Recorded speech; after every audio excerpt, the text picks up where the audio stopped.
നമസ്കാരം. ഇന്ത്യൻ വിദേശകാര്യമന്ത്രി S ജയശങ്കറുടെ Qatar സന്ദർശനം ഏറെ ശ്രദ്ധ നേടുകയാണ്. എന്താണ് ഇന്ത്യൻ വിദേശകാര്യമന്ത്രിയും ഖത്തർ പ്രധാനമന്ത്രിയും നടത്തിയ ചർച്ചകൾ? നമുക്ക് നോക്കാം വിശദമായി തന്നെ. എസ് ജയശങ്കറുടെ പോക്ക് വെറുതെ ആയിരുന്നില്ല, മറിച്ച് ഇന്ത്യ ദോഹ ബന്ധം ശക്തിപ്പെടുത്താനും പ്രാദേശിക പ്രശ്നങ്ങൾ ചർച്ച ചെയ്യാനും തുടങ്ങി നിരവധി അജണ്ടകൾ അതിന് പിന്നിലുണ്ടായിരുന്നു.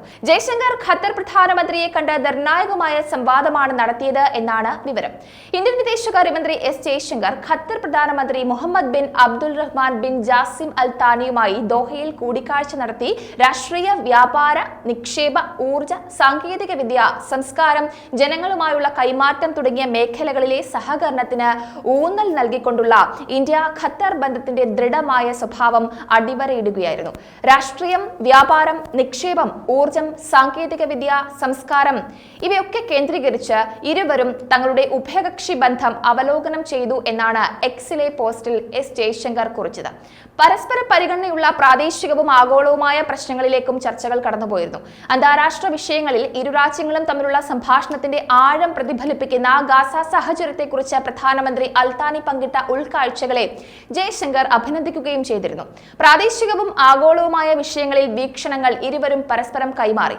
അതേപോലെ തന്നെ ഇന്ത്യ ഖത്തർ ബന്ധം കൂടുതൽ മെച്ചപ്പെടുത്തുന്നതിനും പരസ്പര താൽപര്യമുള്ള മേഖലകളിൽ ക്രിയാത്മകമായ സംഭാഷണം തുടരുന്നതിനും ജയശങ്കർ ശുഭാപ്തി വിശ്വാസം പ്രകടിപ്പിച്ചിട്ടുണ്ട്. ഇന്ത്യ ഖത്തർ ബന്ധം കൂടുതൽ മെച്ചപ്പെടുത്തുന്നതിനും പരസ്പര മെച്ചപ്പെടുത്തലുകളിലൂടെ ആഴത്തിലുള്ള നീക്കങ്ങൾ നടത്താനും ചടുലമായ നീക്കങ്ങളാണ് ഇരുവരും മുന്നോട്ട് വച്ചത്. നമുക്കറിയാം, ഇന്ത്യയും ഖത്തറും ചരിത്രപരവും സൗഹൃദപരവുമായ ബന്ധങ്ങൾ പങ്കിടുന്നുണ്ട്. ഉന്നതതല സന്ദർശനങ്ങളുടെ പതിവ് കൈമാറ്റം അടയാളപ്പെടുത്തേണ്ടതാണ്. രാഷ്ട്രീയം, അതേപോലെ വ്യാപാര മേഖലകളിൽ, നിക്ഷേപത്തിൽ, ഊർജത്തിലൊക്കെ ഇരു രാജ്യങ്ങളും വലിയ നീക്കങ്ങളാണ് നടത്തുന്നത്. വിവിധ പ്രാദേശിക, അന്തർദേശീയ വിഷയങ്ങളിൽ ഇരുവരും അവരവരുടെ അഭിപ്രായങ്ങൾ പ്രകടിപ്പിക്കുകയും ചെയ്തിട്ടുണ്ട്. എന്തായാലും ഉഭയകക്ഷി ബന്ധങ്ങളുടെ വിവിധ വശങ്ങൾ അവലോകനം ചെയ്യാൻ ജയശങ്കറിന്റെ ഈ സന്ദർശനം ഇരുപക്ഷത്തെയും പ്രാപ്തരാക്കുമെന്നാണ് വിശകലന വിദഗ്ധർ പറയുന്നത്. നോക്കൂ, വിവിധ മേഖലകളിൽ ഇന്ത്യ ഖത്തർ സഹകരണം ക്രമാനുഗതമായിട്ട് വളർന്നുകൊണ്ടിരിക്കുകയാണ്. ചരിത്രപരമായിട്ട് അടുത്ത ബന്ധങ്ങളും സുസ്ഥിരമായ നീക്കങ്ങളും നൽകുന്ന മികച്ച ചട്ടക്കൂട് അടിവരയിടേണ്ടതാണ്. രണ്ട് ഗവൺമെന്റുകളുടെയും പരസ്പരമായ ഇടപെടൽ വലിയ പ്രാധാന്യം അർഹിക്കുന്നുണ്ട്. ആഴത്തിൽ വേരൂന്നിയ സൗഹൃദത്തിന്റെ ബന്ധങ്ങൾ പരിപോഷിപ്പിക്കുന്നതും സംഭാവന നൽകുന്നതും ഇരു രാജ്യങ്ങൾ തമ്മിലുള്ള ബഹുമുഖ സഹകരണം എടുത്തു കാണിക്കുന്നുണ്ട്. 2022-23 ഖത്തറുമായുള്ള ഇന്ത്യയുടെ ഉഭയകക്ഷി വ്യാപാരം $18.77 ബില്യൺ ആണ്. ഇന്ത്യയിലേക്കുള്ള ഏറ്റവും വലിയ LNG വിതരണക്കാരാണ് ഖത്തർ. ഇന്ത്യയുടെ ആഗോള LNG ഇറക്കുമതിയുടെ 48% വരും. 2023 ഡിസംബറിലെ കണക്കനുസരിച്ച് 8,30,000 ഇന്ത്യൻ പൗരന്മാരാണ് ഖത്തറിൽ താമസിക്കുന്നത്. ഖത്തറിലെ ഏറ്റവും വലിയ പ്രവാസി സമൂഹം ഉൾപ്പെടുന്ന ഇവർ വൈദ്യശാസ്ത്രം ഉൾപ്പെടെയുള്ള തൊഴിലുകളിൽ വിശാലമായ സ്പെക്ട്രമാണ് കൈയടക്കുന്നത്. ഖത്തറിലെ മൊത്തം ജനസംഖ്യയുടെ 27% ഇന്ത്യൻ സമൂഹമാണ്. 27 ശാഖകളുള്ള 19 ഇന്ത്യൻ സ്കൂളുകളിലായി ഏകദേശം 45,000 ഇന്ത്യൻ വിദ്യാർത്ഥികൾ പഠിക്കുന്നുണ്ട്. അതേപോലെ തന്നെ ഇരു രാജ്യങ്ങൾക്കും തൊഴിൽ, മനുഷ്യശക്തി എന്നിവയിൽ സംയുക്ത വർക്കിംഗ് ഗ്രൂപ്പുമുണ്ട്.